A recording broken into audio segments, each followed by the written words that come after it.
¿Y si te dijera que la ciencia continúa confirmando una y otra vez que tu mente tiene el poder de cambiar y modificar la realidad que experimentas? Desde influir con la mente en la generación de unos simples números, hasta lograr alterar la estructura del agua, provocar el crecimiento de plantas y células madre, la tan esperada revelación de los secretos ocultos en la naturaleza de los fenómenos psíquicos por fin ha llegado a tus manos. La ciencia está cada vez más cerca de toparse con la incómoda pero profunda verdad que las tradiciones espirituales han sabido y resguardado por siglos y siglos, que la mente puede influir en la materia y que Dios actúa a través de la mente. Pero, ¿hasta qué punto tenemos el poder? Quédate hasta el final para asombrarte de lo increíble. Porque este señor que ves en pantalla, el Dr. Dean Radin, científico jefe del Instituto de Ciencias Noéticas, autor de numerosísimos estudios revisados por pares y expresidente de la Asociación Parapsicológica, nos compartirá la realidad del poder de la intención para concretar acontecimientos, para colapsar las probabilidades en un evento tangible y deseado. ¿Ya tienes en tu mente lo que quieres materializar? Todos nos hemos asombrado al experimentar, al menos una vez en la vida, el increíble poder de nuestra propia mente e intención para manifestar de la nada una situación favorable y deseada, algo que nos quite el sueño y nos mantenga pensando por horas, como un objeto material específico o una circunstancia en particular. ¿Quién no se ha sorprendido al darse cuenta de que es posible influenciar de alguna forma la realidad? ¿De qué manera te enteraste por primera vez de que existía la manera de utilizar tu mente para sintonizar con ese deseo? Por ciencia ficción que pueda parecer, hace más de 50 años que los científicos más osados intentan averiguar la verdad de este misterio tan intrigante. En aquellos tiempos se valían de las tiradas de dados para hacer que los sujetos manipulasen el resultado, y por supuesto que lo conseguían. Más tarde, durante los últimos 40 años aproximadamente, se comenzaron a utilizar los generadores electrónicos de números aleatorios, como los que se emplean en el laboratorio de la Universidad de Princeton. Es en estos experimentos que se le pediría a los sujetos de prueba que influyeran mentalmente en los números aleatorios del generador, para que produjeran más unos o más ceros, y así sucesivamente durante muchos ensayos repetidos. El Dr. Dean Radin nos dice que estos experimentos fueron muy claros en que, en una medida muy pequeña, las personas pueden usar su mente, su intención, para manipular las probabilidades de los eventos, manipular la enigmática realidad cuántica que sustenta la realidad física. Dean Radin colaboró con el investigador japonés Masaru Emoto para poner a prueba una fascinante afirmación, que los pensamientos hermosos proyectados hacia el agua pueden alterar su estructura, formando cristales congelados estéticamente perfectos. Según esta teoría, la frecuencia vibratoria y la intención del pensamiento impregnan el agua y la transforman. Pero por el contrario, los pensamientos caóticos y destructivos generarían cristales desarmónicos y visualmente poco atractivos. El experimento fue ambicioso. El Dr. Emoto y su equipo, ubicados en Tokio, enviaron pensamientos a un laboratorio en California, a más de 8.500 kilómetros de distancia, donde Radin tenía muestras de agua listas para ser analizadas. Para garantizar la integridad del estudio, se añadieron 2 botellas de agua como control, cuya existencia era desconocida para los japoneses, eliminando cualquier posibilidad de manipulación.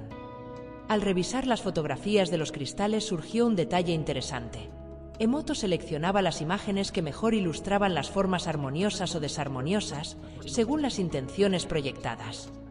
Radin señaló que esta práctica es adecuada para fines artísticos, pero no tanto para un experimento científico riguroso. Sin embargo, los resultados aún mostraron una tendencia intrigante. Parecía haber algún tipo de influencia de los pensamientos enviados desde Tokio en la formación de los cristales. Recientemente el Dr. Radin realizó un experimento fascinante para observar lo que sucede con el agua durante las sesiones de sanación energética. Una sanadora lleva un colgante especial al igual que su cliente, con el objetivo de conectar energéticamente entre los dos. Los científicos utilizaron agua destilada como medio de prueba. Primero analizaron su composición inicial con un sofisticado espectrómetro infrarrojo, el famoso espectrómetro de transformada de Fourier de reflexión total atenuada. Luego la sanación tuvo lugar durante 30 minutos, y al finalizar se volvió a analizar el agua. Los resultados mostraron algo sorprendente. Se produjeron cambios significativos en los enlaces de hidrógeno y oxígeno del agua, como si estos enlaces hubieran sido estirados. Radin dio a entender que, aunque no se comprende cómo ocurrió este fenómeno, Las sesiones energéticas parecieron alterar de forma tangible la estructura molecular del agua. ¿Y qué pasaría con el agua si se la sometiera a muchas más sesiones de sanación energética? ¿Hasta dónde cambiaría su composición? Luego decidieron explorar si es posible influir mentalmente en los alimentos. Esto está inspirado en prácticas como la Eucaristía en el catolicismo, donde a través de la oración y la intención, una simple hostia adquiere un significado transformador. Para el experimento científico, en lugar de una hostia se utilizaron pequeñas pastillas de chocolate. Se diseñó un estudio aleatorizado doble ciego y controlado con placebo, para analizar si la intención podía cambiar la forma en que las personas reaccionaban al chocolate. Un monje budista y un chamán mongol infundieron su intención en esas pastillas dulces, buscando potenciar sensaciones de energía, vigor y bienestar. Se reclutaron voluntarios que no sabían si estaban consumiendo chocolate bendecido o de control, y las personas que administraron las muestras tampoco lo sabían. Por lo que en este contexto el experimento fue completamente doble ciego. Durante 3 días consecutivos, los participantes consumieron chocolate a las 10 de la mañana y a las 3 de la tarde, a la par que anotaban su estado de ánimo al final del día, y los resultados fueron fascinantes. Las personas que consumieron el chocolate bendecido experimentaron mejoras significativas en su estado de ánimo al tercer día de su consumo, tal y como los expertos habían predicho, mientras que aquellas personas que consumieron el chocolate de control reportaron un estado emocional más negativo. Estos hallazgos son una evidencia importante de que la intención infundida en los alimentos puede influir positivamente en el bienestar emocional. Si nuestra energía se transmite a través del espacio, quizá deberíamos reflexionar en las intenciones, emociones y pensamientos que rondan por nuestra psique cuando realizamos actividades como cocinar o servir el agua.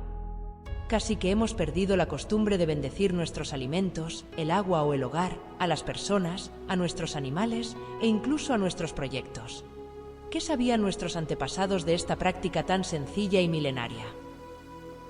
Radin también decidió llevar a cabo otro experimento similar, pero esta vez utilizando una medida objetiva: el crecimiento de una planta. Seleccionaron la especie Arabidopsis thaliana, una planta ampliamente utilizada en estudios de fisiología vegetal, debido a su genoma completamente conocido y su manejo bien documentado. En Taiwán, 3 monjes budistas realizaron una bendición sobre un lote de agua, mientras que otro lote permaneció como control. Se utilizaron semillas esterilizadas de la Arabidopsis y fueron colocadas en medios de crecimiento y regadas con el agua bendecida o de control, sin que quienes manejaban las plantas supieran cuál era cuál. Los resultados mostraron diferencias significativas en el crecimiento de las semillas. Aunque la variación absoluta fue de apenas unos milímetros, fue estadísticamente consistente.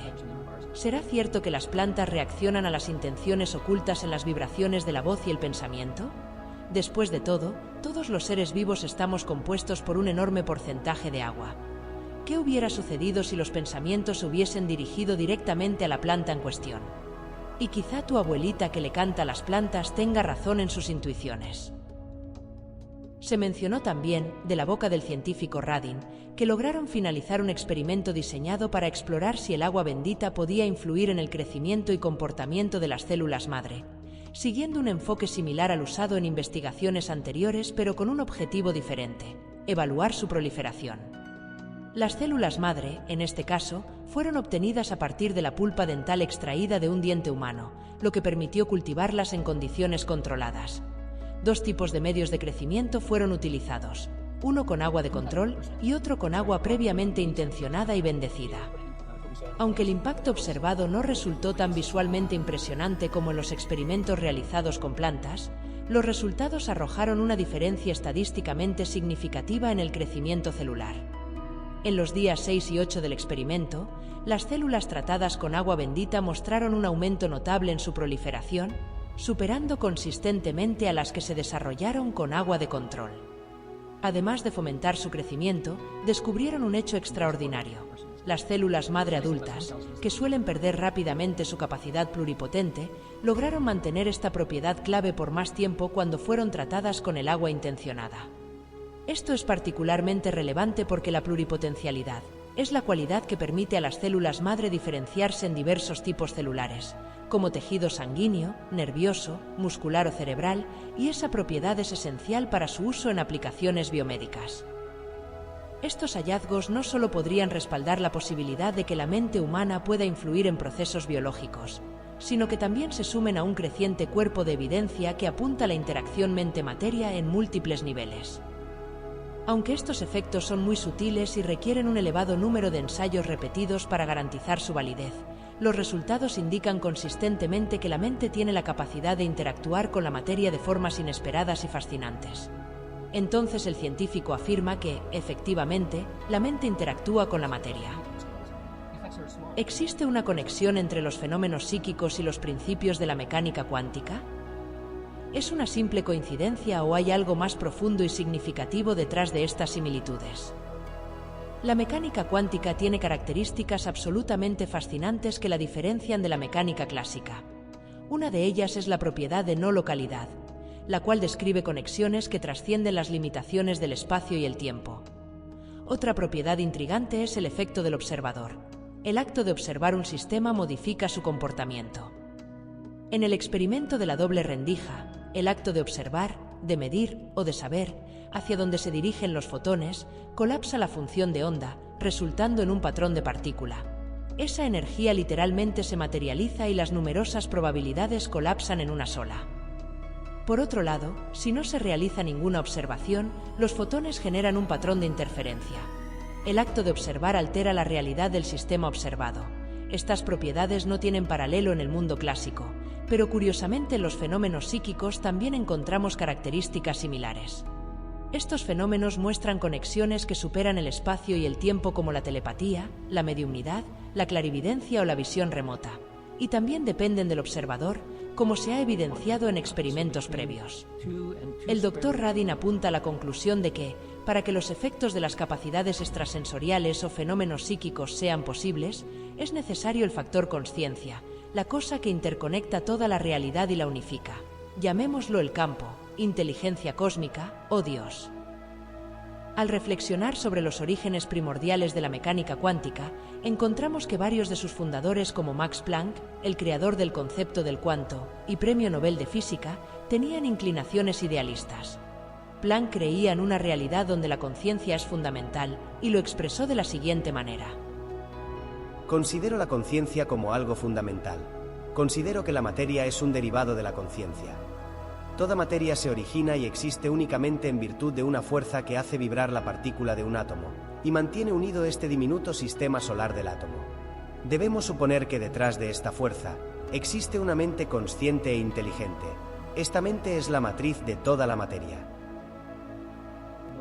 Para estos brillantes hombres de ciencia, no existiría percepción del universo sin la observación de la consciencia, y por lo tanto toda la creación quedaría en puras probabilidades, literalmente un caos primordial. Y esta idea es fundamental, porque todos los mitos antiguos señalan que, antes de que la creación del mundo se llevase a cabo por los dioses, todo era un océano primordial caótico sin orden. No fue hasta que llegó la consciencia, la luz, que todo comenzó a organizarse, a materializarse. De manera similar, el físico cuántico y filósofo austríaco Erwin Schrödinger, famoso por su experimento mental del gato en la caja, expresó desde el principio su convicción de que la metafísica no viene después de la física, sino que inevitablemente la precede. Schrödinger pensaba que todos somos solo aspectos de una única mente que forma la esencia de la realidad, y dijo lo siguiente: la conciencia no puede explicarse en términos físicos, pues es absolutamente fundamental y no puede explicarse en términos de ninguna otra cosa. Fueron muchos los expertos que sostuvieron esta idea cósmica. Arthur Eddington, astrofísico y filósofo británico, uno de los primeros investigadores de la relatividad, creía que la conciencia era fundamental para comprender el mundo. Sostuvo que la conciencia era el punto de partida para comprender la materia y que el mundo estaba hecho de materia mental. El mundo físico es completamente abstracto y no tiene realidad alguna aparte de su vínculo con la conciencia. Hoy en día, según el Dr. Dean Radin, la mayoría de los físicos adoptan un enfoque materialista, el cual contrasta con el idealismo de los primeros desarrolladores de la teoría cuántica.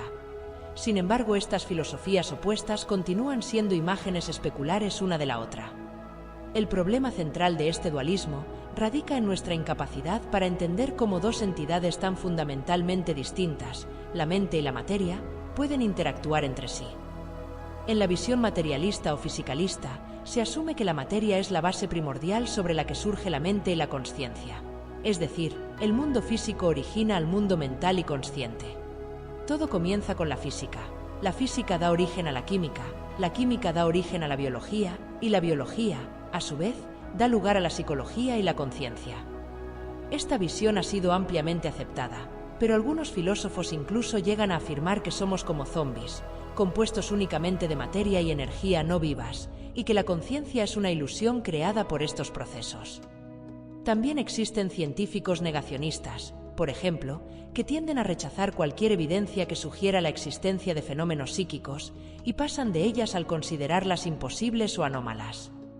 Según el materialismo, la conciencia está confinada al cerebro y la idea de que la mente pueda interactuar con la materia de formas no explicables dentro de este marco es sencillamente incompatible. Por lo tanto, y de acuerdo con Radin, necesitamos explorar otras cosmovisiones para encontrar respuestas. Tampoco es necesario que le pongamos una etiqueta a nuestra posición filosófica. Lo adecuado sería estudiar y reflexionar para identificar y desarrollar nuestra propia visión del mundo. Sin embargo, si retrocedemos en el tiempo, veremos que visiones como el chamanismo, el hermetismo, el neoplatonismo, la cábala, la alquimia y el gnosticismo, entre otras tradiciones antiguas de Oriente y Occidente, han sostenido durante milenios que la conciencia es más fundamental que la materia. Estas corrientes, aunque diferentes en su forma, coinciden en que la consciencia y la mente preceden a la materia y que nuestra percepción de la realidad no se limita a lo físico.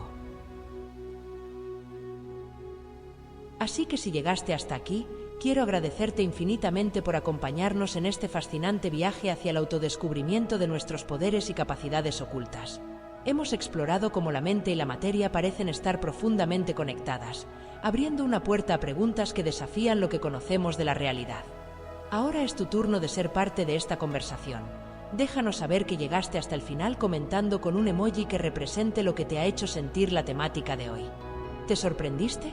¿Te inspiraste? ¿Te ha hecho reflexionar? ¿O simplemente comparte tus pensamientos? ¿Crees que la mente tiene el poder de influir en la materia? ¿Qué idea te impactó más? Recuerda que cada comentario es una chispa que enciende este espacio de conexión y expansión. Nunca sabremos en qué momento un destello de sabiduría puede ayudar a iluminar a todo un universo.